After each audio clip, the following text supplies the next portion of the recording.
We're talking about the Book of Concord and Luther's Large Catechism. The reason why we're teaching this to the congregation is because these are really good resources for our congregation to learn how to use. So, Pastor, let me ask you the first question. What actually is the Book of Concord? The Book of Concord is a collection of writings, and it was compiled finally in 1580 as a result of different controversies that were occurring within the Lutheran churches there.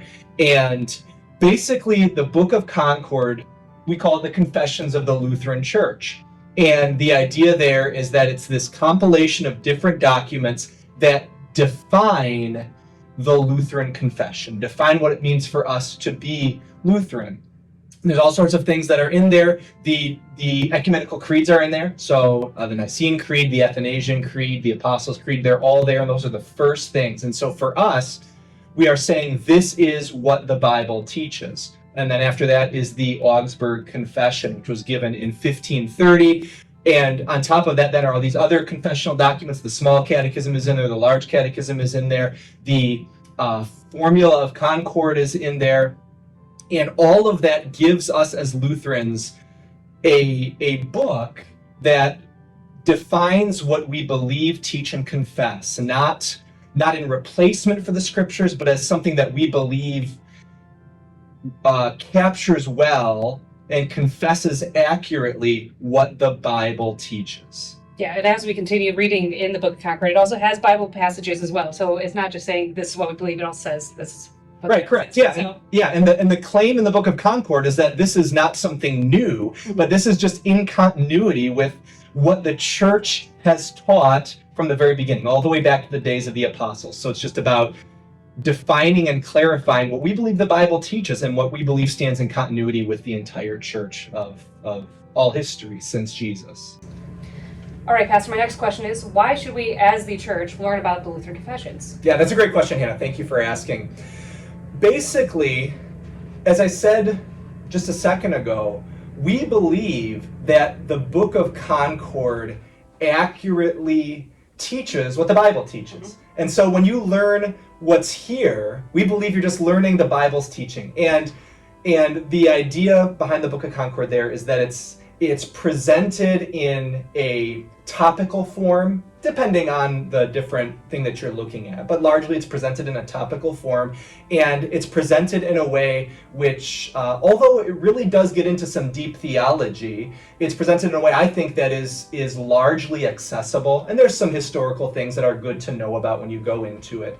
But it helps us to be grounded in the teaching of Jesus. So that as we're out there in the world and we're engaging with different claims that people are making, different teachings that are out there, we can look at this and we can say, no, this is what the Bible teaches, and this has been something that's been tested biblically for a long, long time. And so for us, it's a very good thing to know, to be familiar with, to learn about, for us who really value what we have in our Lutheran confession. And in addition to what you just said, as well as two called and commissioned church workers, you are ordained and I'm just commissioned, we both learned the Book of Concord, and we confess when we get installed as church workers that this is what we believe and that we are teaching this as well to the congregation. Yeah. Right. Oh yeah, that's absolutely an important thing to understand.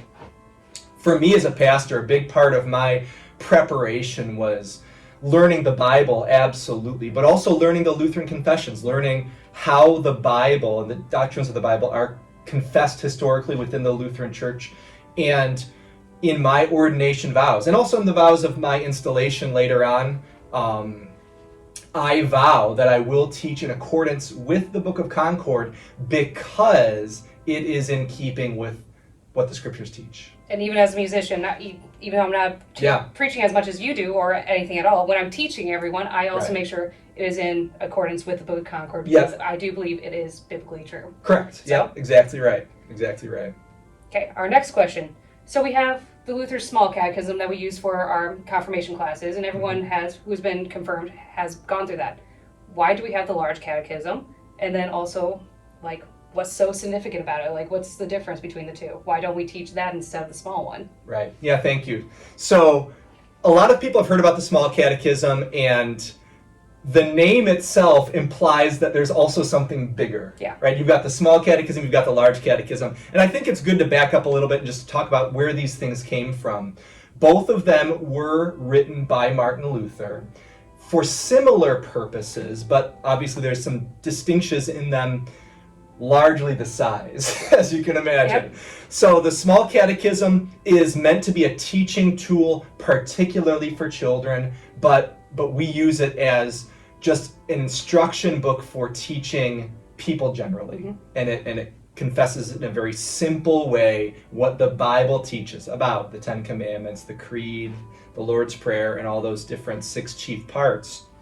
And that was written by Martin Luther in the late 1520s. So it kind of came out part by part, largely, but by 1529 or so, all the different parts were there. And then Luther went through different processes of editing the small catechism. And it was meant to be put together in a way that even could be put up on posters or other things like that around the house. A simple teaching tool that was meant to always be in front of the people. The large catechism came out almost at the same time. Mm-hmm. Both of them were derived from sermons that Luther had been preaching for quite some time. It was the practice to be preaching on the Ten Commandments, the Lord's Prayer, the Creed, at different times throughout the church year. And so Luther had been doing this. He had been doing this for years. And the large catechism is, as you can imagine, an expanded version of the small catechism. Mm-hmm. Luther digs deeper. It's presented in a very engaging sort of way. So it's great to just read through. And you can, as you read it, you see that this is basically built on sermons that Luther preached, and he does a great job with that. But it digs deeper. And the large catechism then served 2 purposes. If that small catechism was that something which was meant to be accessible for everyone, this common teaching tool for the entire church, the large catechism served 2 purposes historically. First of all, it was meant to help train pastors. So the Lutherans sent out these visitors in the 1520s, and what they found is that the state of teaching among the Lutheran churches was not good. And they said, we need something to help train our pastors. And so they compiled and distributed the large catechism, first of all, for that. But it wasn't just for pastors. It was also, and you see this in Luther's preface, even as he writes it, it was meant to be for heads of households to teach their families. So the thought there is that the heads of households have a duty to teach, a duty to raise up their families in the faith. In that day, it also would have included servants within the household. And so this was a tool to train those heads of households so they could be doing that work in the home. All right. Awesome. So do you have any other thoughts about the large catechism, the Book of Concord as a whole, or anything else you want to tell the people? Yeah, so what I would say is that I love the Book of Concord. It's great, and I find it to be fun, and not just because I'm a theologian and a pastor, but because a lot of it is written in a way where it clarifies things that in a lot of ways are unclear, and a lot of what's written in there, and I would say especially what Luther writes in there, is written in a very fun and an engaging style that people shouldn't read this as some bland, dry theological textbook. It's a book of preaching, and it's especially true in what Luther wrote. And so personally, I enjoy it, and I do try to read it regularly as a part of my preparation and devotions, along with the Bible and along with my prayers.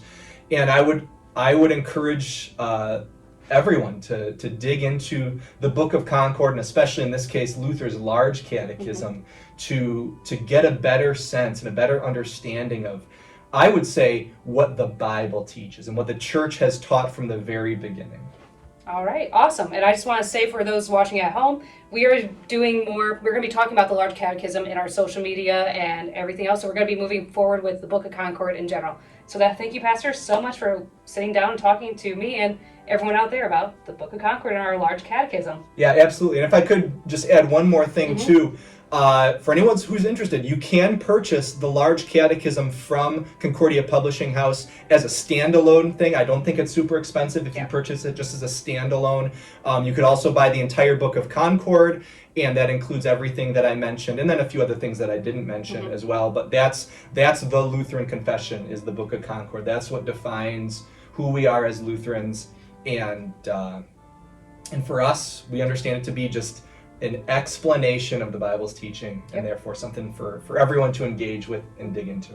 And then for people who are similar to me who struggle reading, they also have an audiobook version of this, and they have many podcasts talking about all that we have just talked about as well. So there's many different tools out there for any layperson, anyone who wants to just read about it and learn about it. Absolutely. Yeah. Thanks for joining us, and we you. appreciate your time, and thank you, Hannah, very much for sitting down and talking about this. Thank you.